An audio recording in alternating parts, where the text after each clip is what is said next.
Now we're going to dig into the sovereignty of God as part of our metaphysics. And so he says in the DKG book, the Doctrine of the Knowledge of God, that I hear is highly recommended. He writes at some length about God's lordship, which he understands to mean that is God's control, his authority, his presence, and he understands the traditional term of sovereignty to be a synonym of lordship in all three aspects. And he says that it's important for the Christian worldview that God directs all things, or as Ephesians 1:11 has it, that God works all things according to the counsel of his will. He is the conductor, he's the director, he's the cast uh, director, and he's the one that writes the script as well. Then he says that, why is this important? Well, he says the divine of autonomy, right? It destroys the unbeliever's pretense of autonomy. And God creates and governs all things, and then his plan never fails. Therefore, his plan determines what things are, what is true or false, and what is right or wrong.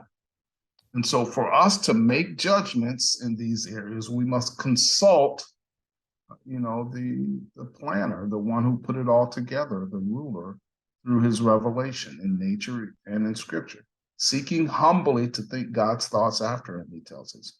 We may not claim that our mind or anything else in creation is the ultimate standard for being truth or right, because God is the sovereign Lord, right? He is in control of this creation, and he is Lord. That's his idea of sovereignty.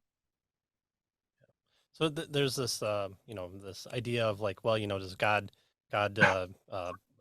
pull down these rules from on high, or does he kind of just make them arbitrarily, which seems to be a, a, a a thing outside of himself still too. And so this again goes back to that personal impersonal distinction that we're trying to put in. So even that question talks about like, well, does God pull from the nature of the kind of this universe that he exists in? And so uh, what we're saying is that the revelation of God makes this an absurd kind of question or idea, because we're not saying that there's an impersonal nature that's outside of God in the kind of space he occupies in his nature. And so those things that we're talking about as of what he is Lord in, it doesn't have an impersonal nature that he's pulling from. He's pulling from